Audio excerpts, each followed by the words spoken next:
catch of the day for the Chatham Anglers. It's John Gianis out of NC State. And for the Wolfpack, you were a mid-level starter, started about three-quarters of the games with that program. Talk about how the collegiate season went.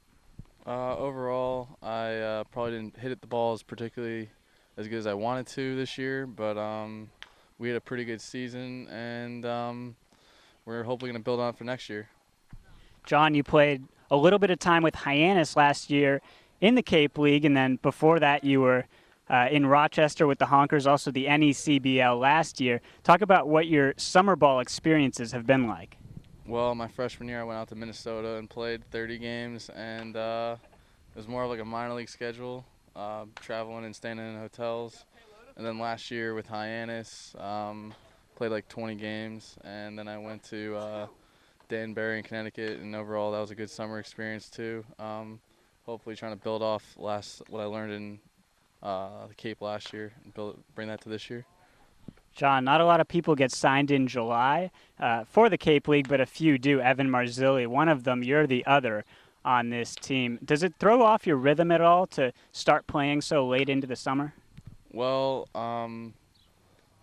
you know what? I went home after the season and I didn't really play too much. I didn't hit too much. I just lifted and work out and ran and stuff like that. So just getting used to it. It's probably going to take me another couple days till I get used to swinging again. So. How many days have you been on the Cape? Since Tuesday, July 5th.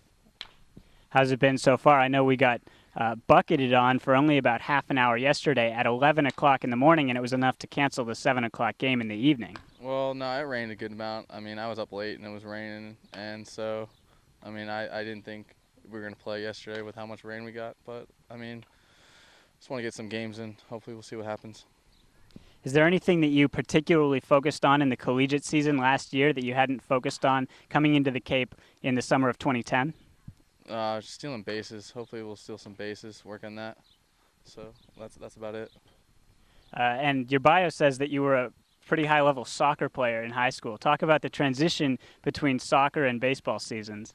I didn't start playing baseball until I was a sophomore in high school, so baseball's kind of been somewhat new to me the last couple of years, so I'm just learning every day. Baseball's not that easy, so the last 3 years of college I've been dedicating just to baseball, so we'll see where it takes me. When you say didn't start, what do you mean didn't start playing baseball? Like you hadn't picked up a glove, or you hadn't played Little League, or? Well, I played probably like T-ball, and then I probably really hadn't played probably since like third grade, so I started playing to give me a break from soccer. Has anyone told you how nuts that is? Yeah, I mean, some guys like don't really believe me, but I really didn't. I didn't really play probably since third grade. I almost don't believe you. So are you still following the soccer world very closely, or is it all shifted to baseball at this point? Like I'll still watch some of the English Premiership games, and I'll watch some of the World Cup games, and I'll follow some of my friends that play like in the ACC and stuff like that, and that's about it. But I haven't really even thought about soccer, about playing it at least. For gender equality, Women's World Cup game on Sunday. You going to watch that? No, absolutely not. Brutal. All right, that's John Gianis. He's our catch of the day on the Cape Cod Baseball Network.